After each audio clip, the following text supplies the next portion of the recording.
मुअज़्ज़ज़ सामिईन व नाज़रीन, जुनैद ज़मा हज़रत शेखुल हदीस मौलाना मोहम्मद ज़करिया कांदलवी रहमतुल्लाह अलैह की मशहूर ज़माना किताब फ़ज़ाइल आमाल को कौन नहीं जानता। अल्लाह रब्बुल इज़्ज़त ने इस किताब को वो मकबूलियत अता फ़रमाई कि आज पूरी दुनिया के अंदर कसरत के साथ पढ़ी जाने वाली किताबों में ये शुमार होने लगी। हज़रत शेखुल हदीस रहमतुल्लाह अलैह के इखलास और इलाहियत की बरकत है कि अल्लाह ताला ने इसे कबूल आम अता फ़रमाया।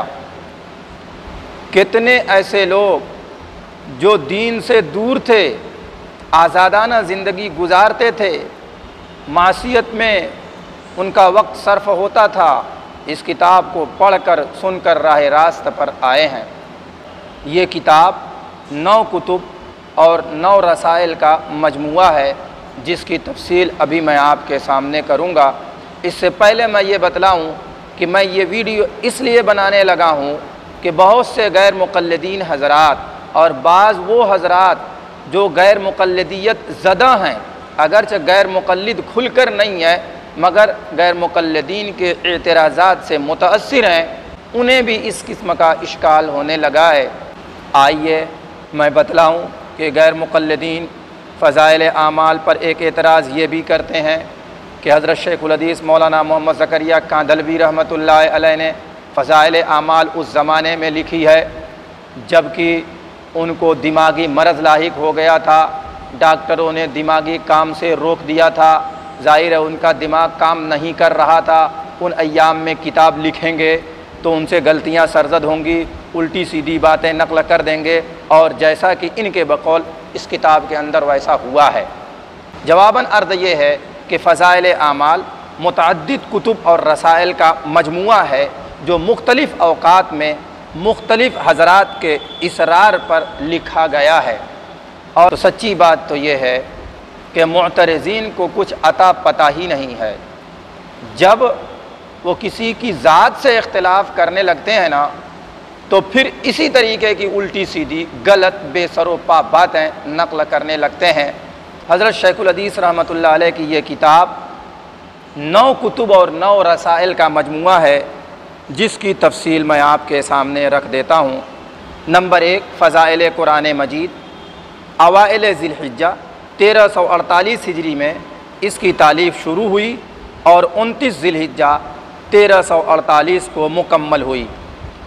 हज़रत अक़दस मौलाना रशीद अहमद गंगोही रहमतुल्लाह अलैह के एक खलीफा थे, शाह यासीन साहब नगीनवी रहमतुल्लाह अलैह, उन्हीं के ईमा और ख्वाहिश पर ये रिसाला तसनीफ़ फरमाया गया। नंबर 2, फ़ज़ाइल रमज़ान। ये किताब हज़रत शेखुल हदीस रहमतुल्लाह अलैह ने अपने चचा जान बानी तबलीग हज़रत मौलाना मोहम्मद इलियास रहमहुल्लाह की फ़रमाइश पर रमज़ान 1349 हिजरी में तालीफ़ फरमाया और इसकी तकमील 27 रमज़ानुल मुबारक को हुई है।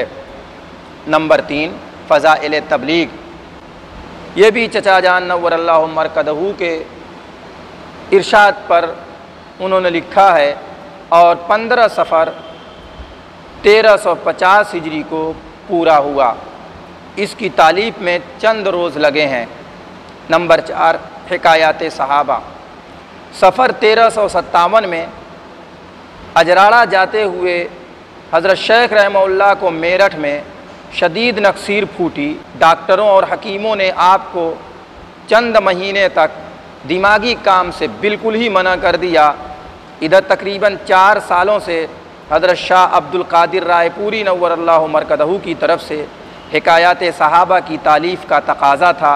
हज़रत शेख रहमहुल्लाह फरमाते हैं कि इस बीमारी के ज़माने को गनीमत समझकर तामील इरशाद में पड़े पड़े कुछ लिखता रहा और 12 शव्वाल 1357 हिजरी को पूरी हो गई।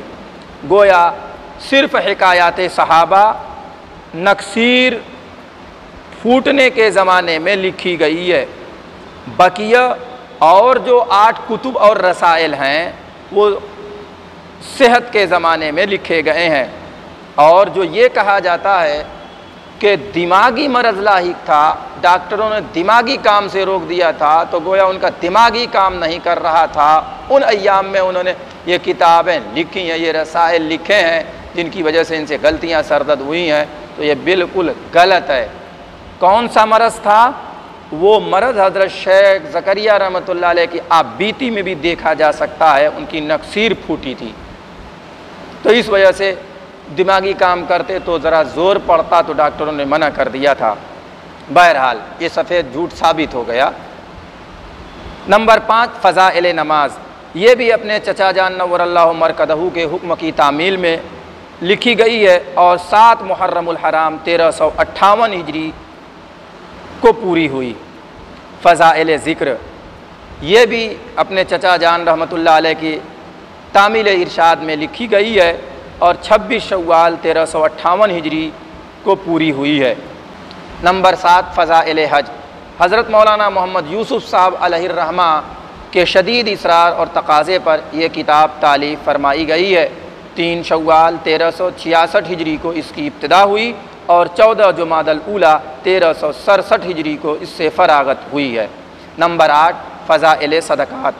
हज़रत मौलाना मोहम्मद इलियास रहमहुल्लाह की जानिब से 2 और किताबों के लिखने का तकाज़ा और ताकीद थी। एक फ़ज़ाइल ज़कात, दूसरी फ़ज़ाइल तिजारत। चुनांचे फ़ज़ाइल हज की तकमील के बाद मरकज़ निज़ामुद्दीन दिल्ली में रहकर हज़रत शेख रहमहुल्लाह ने फ़ज़ाइल सदक़ात की बिस्मिल्लाह कर दी, जो 22 सफ़र 1368 हिजरी को सहारनपुर में मुकम्मल हुई। नंबर 9, फ़ज़ाइल दुरूद। फ़ज़ाइल के सिलसिले का ये आखिरी रिसाला है। इसे भी हज़रत शेख रहमतुल्लाह अलैह ने हज़रत शाह यासीन साहब नगीनवी रहमहुल्लाह की फ़रमाइश और ख्वाहिश की तकमील में रकम फरमाया है। शाह साहब का इंतकाल तो 30 शव्वाल 1360 हिजरी ही में हो गया था, लेकिन उन्होंने वसीयत की थी कि मेरे इंतकाल के बाद भी मौलाना ज़करिया से इस किताब के लिखने का तकादा जारी रखा जाए। शेख फरमाते हैं, मगर बदआमालियों ने मोहलत न दी, लेकिन 1383 में मदीना पाक हाज़िरी पर शिद्दत से इसका तकादा शुरू हुआ। वापसी पर भी तसाहुल होता रहा और 25 रमज़ान 1384 हिजरी को बिस्मिल्लाह कर ही दी और 6 ज़िलहिज्जा 1384 को दफ़ातन ख़त्म कर दी।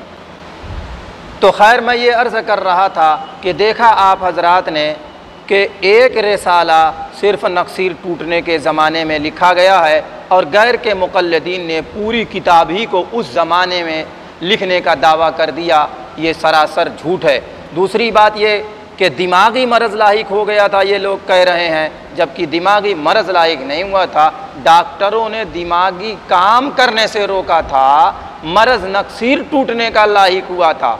और इस नक्सीर टूटने का जो मरज़ लाहिक हुआ था, इससे पहले तो 3 रिसाले तालीफ़ किए जा चुके थे। फ़ज़ाइल कुरान मजीद ये 1348 में लिखा गया है। फ़ज़ाइल रमज़ान भी 1349 में लिखा गया है। फ़ज़ाइल तबलीग भी ये 1350 में लिखा गया है। और हिकायात सहाबा 1357 में लिखा गया है और इसी ज़माने में उनको नक्सीर का मरज़ लाहिक हुआ था। फिर वो ठीक हो गए, तो उसके बाद फ़ज़ाइल नमाज, फ़ज़ाइल ज़िक्र, फ़ज़ाइल हज और फ़ज़ाइल सदक़ात और फ़ज़ाइल दुरूद शरीफ लिखे गए।